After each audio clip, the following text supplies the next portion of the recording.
প্রজাতন্ত্রের সর্বোচ্চ পদ, সেই প্রজাতন্ত্রের সর্বোচ্চ পদে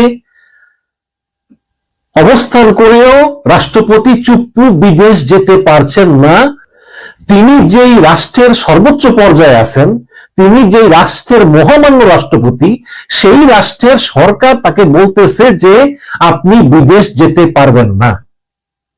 কারণ আমরা মনে করতেছি আপনি বিদেশ গেলে হয় পালিয়ে যাবেন এবং আমাদের সাংবিধানিক সংকট হবে, অথবা আপনি বিদেশ গিয়ে আপনি এক পলাতক রাষ্ট্রপতি আরেক পলাতক প্রধানমন্ত্রীর সঙ্গে মিলে একটা প্রবাসী সরকারের ডাক দিবেন। দেখেন আমরা কোন জায়গায় আছি, মানে কি সংকট শুরু হয়েছে আমাদের এই দেশে।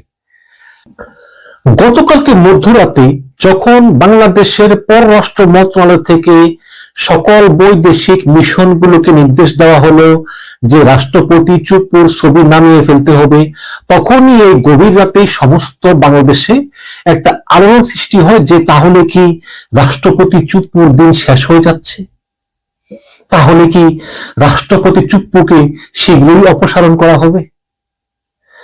এবং আমরা অধীর আগ্রহ করলাম পুরো দিন, কিন্তু পুরো দিন ধরে দেখলাম যে রাষ্ট্রপতি চুপ্পু তার পদেই আছেন। কিন্তু তাহলে আমরা এটা আগেও বলেছি যে তাহলে হঠাৎ করে টেলিফোন কলের মাধ্যমে বলা হবে যে চুপ্পুর ছবি এখনই নামিয়ে ফেলো সমস্ত বৈদেশিক মিশন থেকে, এত আর্জেন্সি কেন? যদিও একটু আগে মুশফিকুল ফজল আনসারী, যিনি এখন মেক্সিকো রাষ্ট্রপতি, তিনি বলেছেন যে আমি আমার দূতাবাস থেকে চুপ্পুর ছবি নামাইনি, আমি নামিয়েছিলাম যখন আমি প্রথম দিন ওখানে গিয়েছি, কাজে আমার এখন আর ছবি নামানোর প্রশ্নই আসে না। কিন্তু যেসব দূতাবাস নামায়নি তাদেরকে এখন নামানোর জন্য বলা হয়েছে এবং তদারকি করার জন্য একজন স্পেশাল লোক নিয়োগ দেওয়া হয়েছে। এবং দর্শক, আজকে আরেকটি ঘটনা, সেটা হচ্ছে যে চুপ্পু সরকারের কাছে আবেদন করেছেন, তিনি বিদেশ যেতে চান চিকিৎসার জন্য, তিনি অসুস্থ, তিনি বিদেশ যেতে চান। এবং অনেকেই মনে করতেছেন যে রাষ্ট্রপতি চুপ্পু একবার বিদেশ গেলে তিনি বাংলাদেশে আর ফিরবেন না। আপনারা জানেন যে রাষ্ট্রপতি চুপ্পু তিনি কার্যত এখন গৃহবন্দী, তার কোনো ক্ষমতাই নেই, তিনি রাষ্ট্রপতি হিসাবে শুধু পদেই আছেন কিন্তু কোনো ক্ষমতা নাই, তিনি একজন ফুললি গৃহবন্দী, তিনি বঙ্গভবন থেকে বের হন না।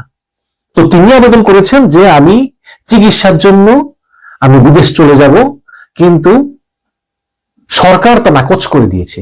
সরকার বলেছে যে না, দেশের এই সাংবিধানিক সংকটের ভিতরে আপনি কোথাও যেতে পারবেন না, যেহেতু এখন স্পিকার পদত্যাগ করেছে, ডেপুটি স্পিকার কারাগারে, সুতরাং এই সময় আপনি চলে গেলে একটা সাংবিধানিক সংকট তৈরি হতে পারে, এই কারণে সরকার তাকে যেতে দেয়নি।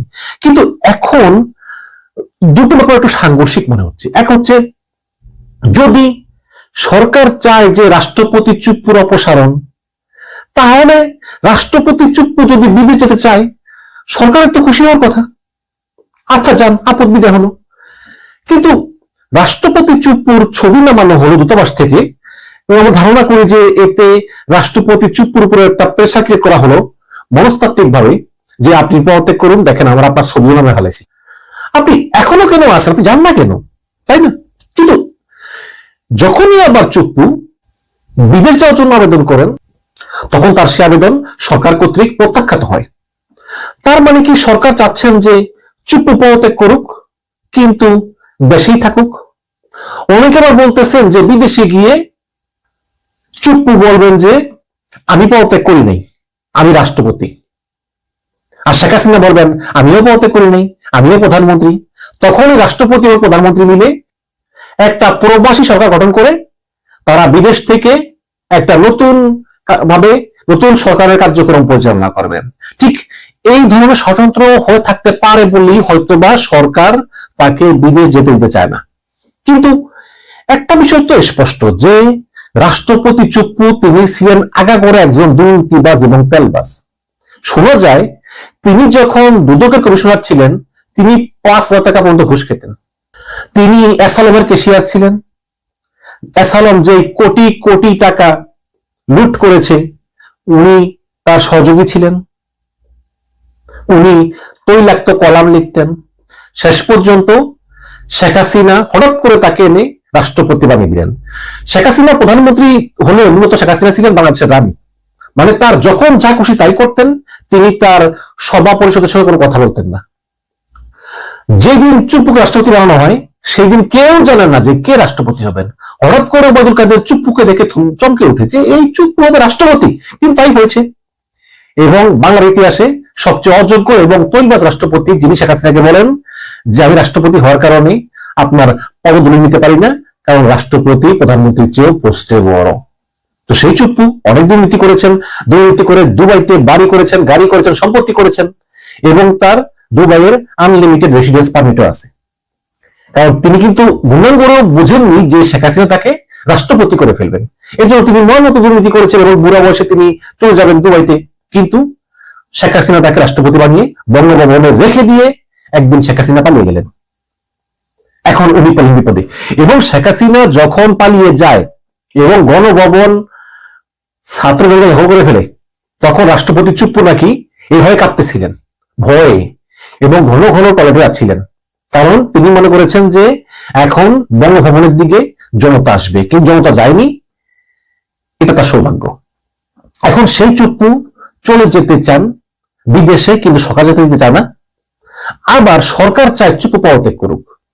কিন্তু আমার কথা হচ্ছে যে গত বছরের অক্টোবরে যখন ছাত্র জনতা বঙ্গভবনের বাইরে আন্দোলন শুরু করলো চুপ্পুর পদত্যাগের দাবিতে, তখন তো বিএনপি, সেনাবাহিনী এবং মার্কিন দূতাবাসের বিরোধিতা করেছিল। তারা বলেছিল যে না, দেশের এই সংকটময় সময়ে চুপ্পুর পদত্যাগ কোনো বুদ্ধিমানের কাজ হবে না। সেই পরিস্থিতি এখনো আছে। এখন সরকার এই যে চুপ্পুর উপর চাপ প্রয়োগ করে চুপ্পুকে পদত্যাগে বাধ্য করতে চায়, সরকার কি সেনাবাহিনীর সঙ্গে কথা বলেছে? এখন সরকার বলতে পারে সেনাবাহিনীকে তার সঙ্গে কথা বলতে হবে কেন, সে তো আমার কাছে কর্মচারী। ভালো কথা। সরকার কি বিএনপির সঙ্গে কথা বলেছে? বলে নাই তো। জামাতের সঙ্গে কথা বলেছে? বলে নাই তো। আমি মনে করি চুপ্পুর বিষয়টা একটা বিশাল বিষয়। সে যোগ্য হোক অযোগ্য হোক, বাস্তবতা হচ্ছে সে দেশের এই সংকটকালীন সময় একটা সাংবিধানিক সর্বোচ্চ পজিশনে আছে। এত বছর ছিল, আর বাকি 5-6টা মাস পরে নির্বাচন, তাকে কেন সরাতে হবে?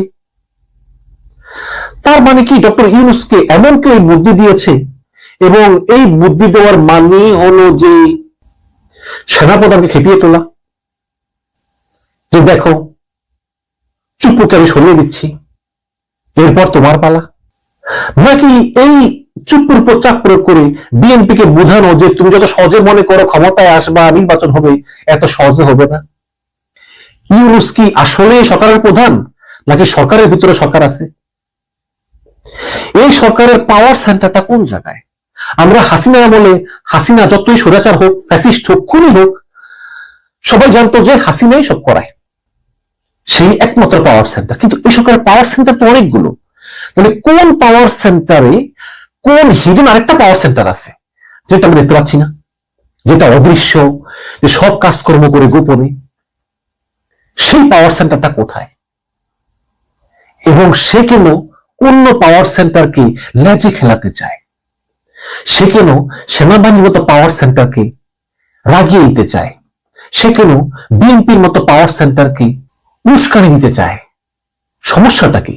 এটা আমাদের বুঝতে হবে। তবে আমি মনে করি যে আমার ব্যক্তিগত অভিমত, রাষ্ট্রপতি চুপ্পুর অপসারণ এই মুহূর্তে কোনো সঠিক সিদ্ধান্ত না।